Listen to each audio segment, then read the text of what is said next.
Cool. Get the Heine label facing out.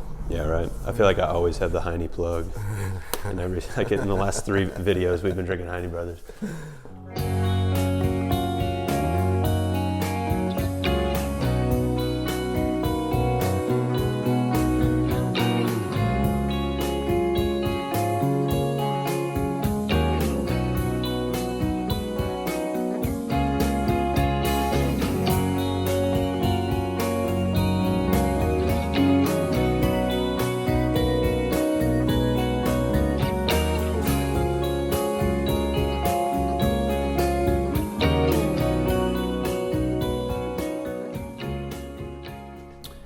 What's going on, everybody? Sam Heine here, checking in with another episode of Street Talk. Back from a little bit of a holiday hiatus. Took a couple of weeks off here, but we're back and ready for the new year with Dusty Segretto here.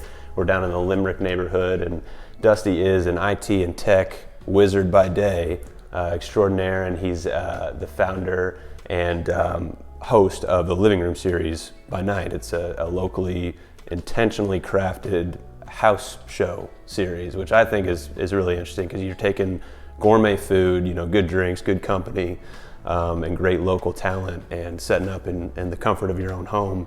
But when I think of house shows, I think of a grungy little room, shoulder to shoulder, screamo music and natty lights, right, getting cracked and pounded in the back corner. So, right, where did the inspiration come from to start something like that? So it really kind of happened by accident.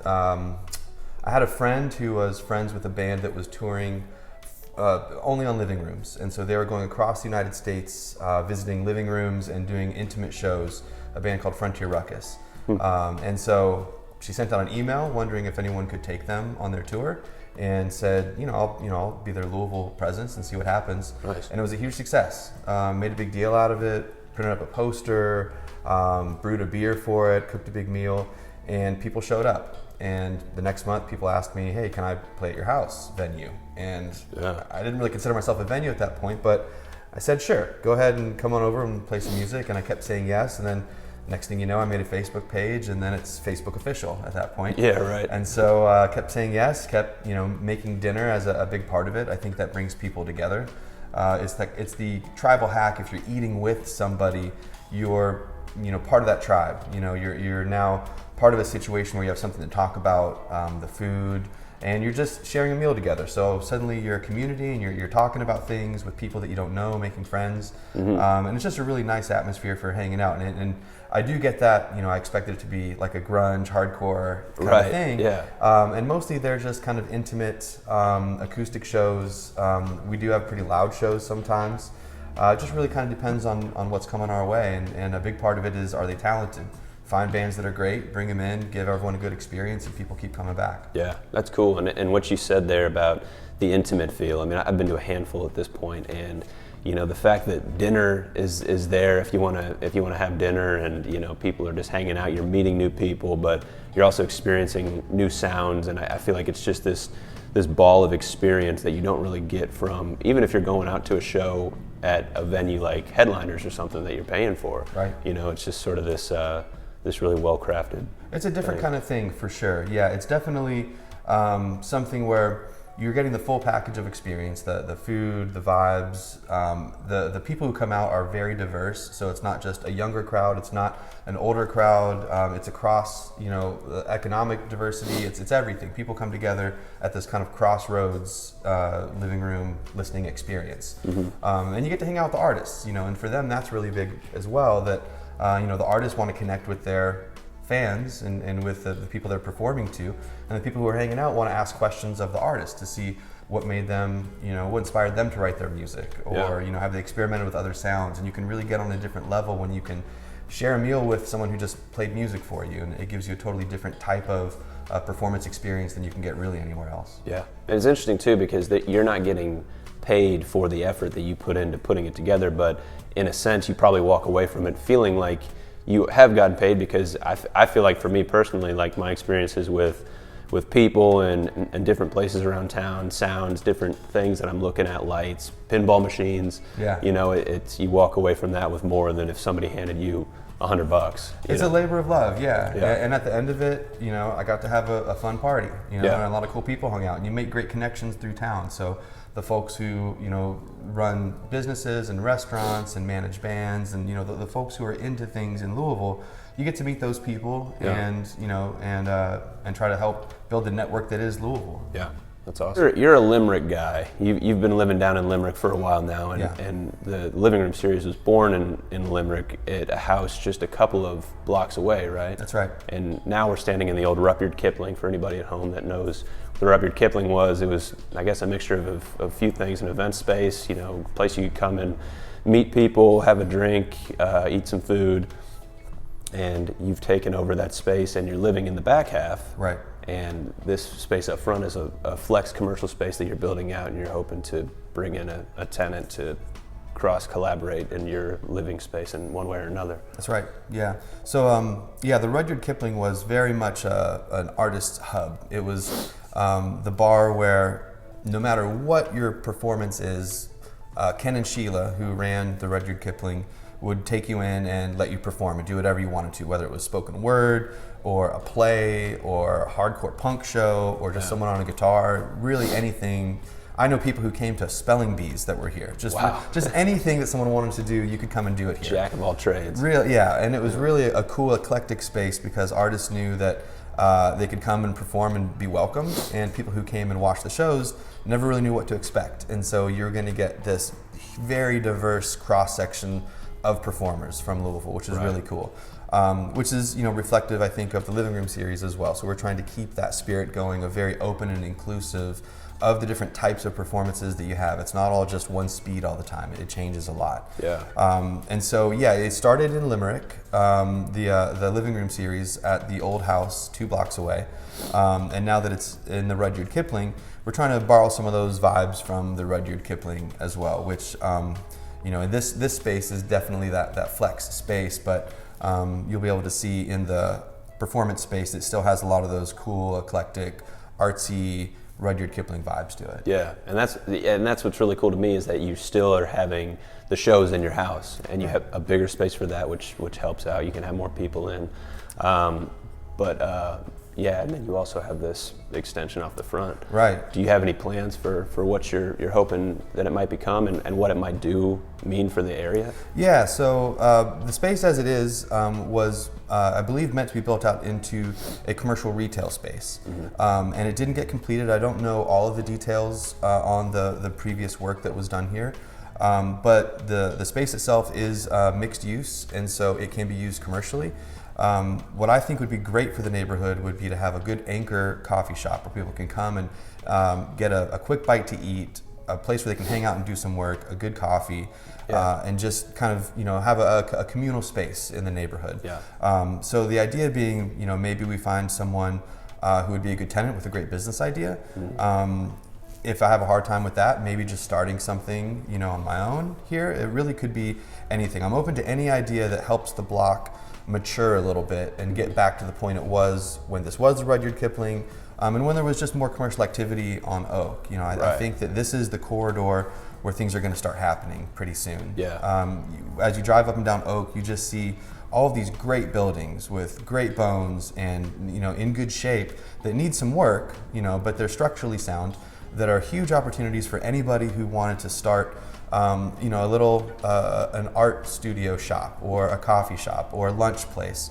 And this is going to be our corridor. So Oak Street is going to be our Bardstown Road, our Frankfort Avenue, right? This is going to be where the commercial activity happens because it's butted up right up against residential buildings. And we've got some of the densest residential population in Louisville. Yeah. When you look a little bit south and you have all those beautiful Victorians that are turned into multi-tenant apartments. You have a lot of single-family houses and just mansions around here. Yeah. There are a lot of people who would like to be able to stick around Old Louisville and Limerick and spend their money rather than travel out to the Highlands or to Crescent Hill or to another place that already is established. Yeah.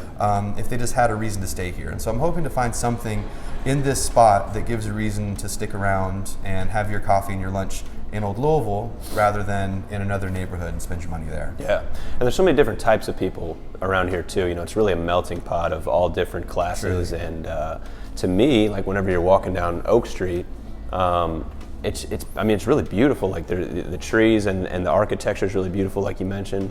It's got a little bit more of a grungy vibe than like a Bardstown Road in the Highlands or Frankfort Avenue, but that's what it reminds me of is those little strips. And I feel like, originally they were put together to bring people in that lived around here to eat and to interact and to work. The industrial side of Limerick is. And I think that's part of the appeal too, is that it is, we could say grungier. It's very organic and real.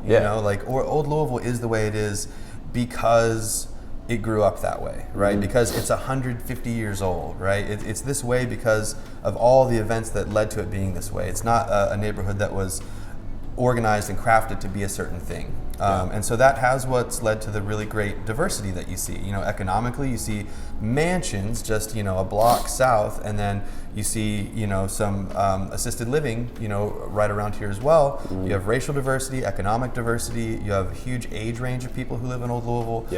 That's reflected in the Living Room series shows as well, that cross-section of people. And I think it's what makes Old Louisville a really special neighborhood. The fact that you do have all that diversity. You don't have that in all of the neighborhoods of Louisville. And I think that's an attractive thing for people to come in and see that this is a vibrant, artistic, diverse neighborhood that is deserving of the kind of development that's starting to happen. Yeah. One thing that I've noticed, I live in the Highlands, but I've had friends recently that lived in Louisville. I never had the pleasure, but just based on hanging out down there with them, the neighbors kind of come out and they're talking to you. Everybody kind of knows each other in the different units in an apartment building. And I just feel like there's just energy kind of dancing around with the older feel to it, and something's brewing. And it's also an interesting area because 40203, I mean, it's got Shelby Park and Old Louisville, and you've got Smoketown to the east, but then you've got Park Hill and California to the west, and so it's really this interesting dynamic. And I think there's a lot of potential in Park Hill and California, but especially in Smoketown, Shelby Park, I mean, really booming. Yeah, they're starting to really grow, and I think that Old Louisville maybe isn't connected enough to borrow that energy. I think that we're probably going to have to brew that from the inside out, and I think that Old Louisville has the ability to do that. But we're also, you could consider us the last stop before you start to truly get to the West End, which makes us an entry point into those neighborhoods, into California and Portland and the West Side. We could be that gate over into it if development starts to happen here. Right. So I think if anyone's interested in growing the West Side, Old Louisville's a decent place to start as far as giving people a kind of a safe jumping off point to feel like they get an introduction to the West End without having to jump straight into it. Absolutely, yeah, absolutely. And it's just a really great point in the middle that I think is comfortable enough for people to come down and get a taste, and especially setting up, this, hopefully it does become an anchor coffee shop or a restaurant or something like that, or even just a thriving business. Because I think it's something that we're going to see more and more of, as people are looking for more freedom of movement and flexibility in their workday, finding these spaces to extend off of their residence, to kind of rent out and cover some of their overhead. Right, yeah, having a flex space that's, somewhat attached to your home, makes it a whole different kind of way to be, if you want to be a landlord or if you want to be a business owner that is connected to your business. So having that flex space is huge. The fact that if I were to get a great tenant in here, I'm, next door. I'm attached to the building, and so I can handle anything that comes up and be right on it. Or if I'm running a business here, I can wake up, roll out of bed, and walk in here, and then I'm already here, or helping out with what needs to be helped out with. It's a very it's a unique situation, I think. You don't find a lot of these type of flex spaces in all neighborhoods, but Old Louisville has a ton of them. There are a couple that are for sale just on Oak Street right now. There's one maybe used to be a law office, the one across from the seafood lady over there. Yeah, I know what you're talking about. Great spot, really well done on the inside, renovated, rehabbed, and ready for someone to have a business on the first floor and live on the second floor. And you don't see that everywhere. No. So it introduces a really cool opportunity for anybody who wants to supplement their mortgage or live where they work in a way that you can't really do that in a lot of other neighborhoods. Yeah. I was going to ask you, I always ask in closing, I was going to pinpoint, I think specifically around Old Louisville and Limerick of, maybe a project or two that you're excited about that you think really could spill over into some positive progression in the neighborhood. Yeah. But I think you kind of just, you just kind of set it out there for us. There's some great ones. So in Limerick, you've got Camp Social Club, which is kind of getting its feet under it. So my friend Brandon is running a space over there where he every once in a while has concerts that happen, various events. He's had comedy events over there. So just kind of cool happenings are going on over there. I think that the full plan of what it's going to develop into is to be seen. That's going to happen as he progresses the space and grows it into whatever he wants it to be. But that's a really cool project. Yeah. And it's a very different kind of project, kind of related to this, where it's kind of a co-space, where living in, building out for social activities, and some commercial aspect to it as well, but still in a very developing phase. So that's a really exciting one that's going on. Up and down Oak, there are a couple other things happening. I mean, we just got Barry's Cheesesteak in on the corner. Oh yeah. And that's, I mean, if you like cheesesteaks, some of the best in Louisville. Hard to go wrong. Hard to go wrong. Now you don't have to go all the way out to Okolona to get a cheesesteak. Right. It's right here. I mean, Seafood Lady did so well. She moved from a small location to a bigger location, and she's moving from that, I think, to another location. Yeah. So I mean, I think that these businesses are proving out that projects in Old Louisville can be successful and will be successful if they're run intelligently and you appeal to the diverse market of Old Louisville. Yeah. People want an experience, I feel like, in their living situation, whether it's an extra flex space like this or living in a flexy kind of industrial chic residential corridor like I feel like Limerick is. There's a lot of really great industrial lofty type spaces, and there's something really inspiring about the meshing of those two things to me, and so all I see is potential. I love Limerick. It gets me excited thinking about it. I just walked through like a 55,000 square foot series of warehouses just right next to North Lime, right across the block, and that could be a big anchor too. So. Yeah, these neighborhoods, like Old Louisville, have these secrets that are just nestled in there. Like you would have never guessed walking by that you had this huge, cool warehouse. You just see kind of like a facade of a building, and you just wander by it. Right. But then once you sort of unlock, the doors of Old Louisville and take a look into the spaces, some of them are just so amazing. Yeah. Original woodwork, original stained glass in some of these old houses that are just waiting to be renovated as opposed to torn down. Right next door, they actually are renovating that building as of last week they started work. Yeah. And they're tearing everything out of it and keeping all the good stuff and building it back up into its glory, hopefully. Very cool. And so you're seeing more of that, where you got these great buildings, people come in, give it the care that it needs, and bring it back into a place where people can live and work and spend time, as opposed to just tearing it down and building a parking lot. Right. Yeah, no, enough of that. Enough of that. Enough of the parking lots, man. Well, cool. I'm excited to follow along. I love what you're doing around here. I mean, just everything from the living room series to that awesome old mansion, I guess really is what you could boil it down to, and then the cool flex space, the corridor in Limerick. Dusty, I appreciate you coming on, man. This was interesting. Thank you. Yeah, that's great. Good luck to you. See you all next time.